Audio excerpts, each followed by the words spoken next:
Hey everyone, welcome back to Corporate Decoder, the place where we untangle the juicy details behind corporate filings and predict if our favorite companies are about to rock or shock us. Today we are diving into Simulations plus Incorporated's latest report. Get ready, because this filing is all about who leads the charge and how they get paid. Alright, so first off, Simulations plus Incorporated, or SLP as you might know them, has just dropped a report outlining some pretty significant changes. It seems like they've been busy reshaping their leadership team and their compensation packages. Think of it like a big team meeting where everyone's roles and salaries are being locked in. The main story here is about new and updated employment agreements for some of their top folks. This is important because when the leaders of a company have their compensation and job security clearly defined, it often shows a stable plan for the future. They are essentially locking in their key players. Let's start with the top dog, Sean O'Connor, the Chief Executive Officer. His deal is effective the 2nd of December 2025. He is set to earn a base salary of $547,700. Now, beyond the base pay, here is where it gets interesting. He is eligible for an annual performance bonus. This bonus has a few parts. First, a target cash bonus based on how well he and the company do, with the target set at 75% of his base salary. That is a pretty good chunk of change, around $410,000 if they hit the target. Then there is the stock option part of his bonus. The target here is a grant of 50,000 stock options. Stock options are like a ticket to buy company stock at a set price in the future. If the stock price goes up, these options can be very valuable. And on top of all that, the board can give him an extra discretionary cash bonus of up to $75,000 and another 7,500 stock options. The important thing to remember here is that the board has the final say, and these bonuses can be more or less than the targets. This really ties his pay directly to his performance and the company's success. Now, what happens if things don't go as planned? If Mr. O'Connor is terminated without cause, meaning he didn't do anything wrong, he is entitled to his salary and benefits up to that date. And if he signs a release of claims, he'll get another bonus. This package includes 12 months of his base salary, and the company will pay for his health insurance for a full year.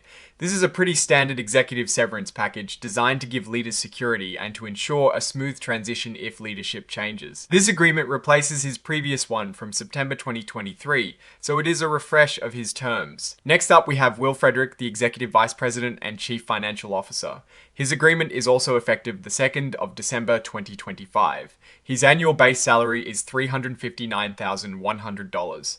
His performance bonus structure is similar. He has a target cash bonus based on individual and company performance, set at 35% of his base salary. That is roughly $125,000 if they hit the target. He is also targeted to receive 20,000 stock options under their equity plan. Like Mr. O'Connor's, his actual bonus can vary based on the board's decision, and his salary and bonus targets will be reviewed annually.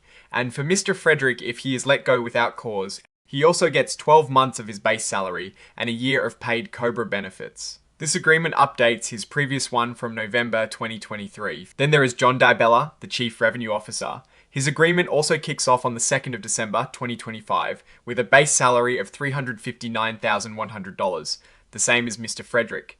For his performance bonus, the target cash bonus is 25% of his base salary, which is about $90,000. He is also targeted for 15,000 stock options. His severance package mirrors the others if terminated without cause, including 12 months of base salary and COBRA coverage. This agreement also replaces his prior one from November 2023. Moving on to Jill Fiedler-Kelly, President of Service Solutions. Her agreement starts the 2nd of December 2025 with a base salary of $334,700. Her performance bonus target is 25% of her base salary in cash, around $83,000, and she is targeted for 15,000 stock options. Her severance terms, if terminated without cause, are also consistent with the other executives. This updates her November 2023 agreement. Now, for the initial agreements with some newer or reassigned key roles. Eric Guthrie, Co-Chief Product and Technology Officer, also effective the 2nd of December 2025.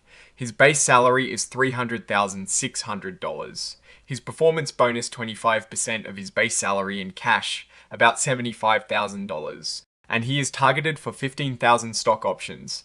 His severance, if terminated without cause, includes 12 months of base salary and COBRA. Next is Josh Fohey, the Chief Operating Officer. His agreement is effective the 2nd of December 2025, with a base salary of $283,100. His performance bonus target is 25% of his base salary in cash, approximately $70,000, with a target of 15,000 stock options. His severance package, if terminated without cause, is also aligned with the others. Finally, Viera Lukakova, the Chief Scientific Officer. Her agreement is effective the 2nd of December 2025. Her base salary is $318,700. She is also looking at a 25% cash bonus target, about $79,000, and 15,000 stock options. Her severance terms, if terminated without cause, are pretty much the same. So what does all this mean? It means Simulations Plus Incorporated is really investing in its leadership. They're setting clear expectations and offering significant financial incentives, not just in salary but also through performance bonuses and stock options. The generous severance packages also signal that the company is committed to retaining these executives and providing them with a safety net. This is a sign of stability, but also a pretty significant commitment of company resources. This whole shake-up in employment agreements falls under what is called compensatory arrangements for certain officers. It's basically the company formalizing how its top people will be rewarded and what happens in various employment scenarios. And as usual, these filings wrap up with a list of exhibits. This is where you'd find the actual detailed contracts, which are important for anyone who wants to dig into the nitty-gritty legal terms. Looking at this list, we see the individual agreements for each of the executives, including the amended and restated ones for the long-term folks and the initial ones for the newer roles. These are the documents that spell out all the specifics we just touched on. Now, let's zoom out and think about the bigger picture. What's the story here? Simulations Plus Incorporated is essentially putting its money where its mouth is, showing it values its leadership team. By updating these agreements, they are setting the stage for the next phase of growth and operations. The consistency in severance packages suggests a unified approach to executive retention and risk management. From a Warren Buffett perspective, you want to see leaders who are well compensated, but also aligned with shareholder interests. Stock options are a good way to achieve this, as they directly link executive rewards to the company's stock performance. However, the structure of these bonuses, especially the discretionary elements, means the board of directors holds significant power.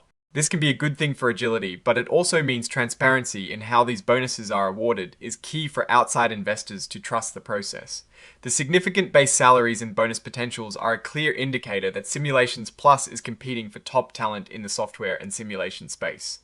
The robust severance packages, while costly if triggered, also serve as a retention tool, reducing the likelihood of executives seeking opportunities elsewhere due to perceived job insecurity. Are there any risks? Well, a major risk in any company is executive turnover.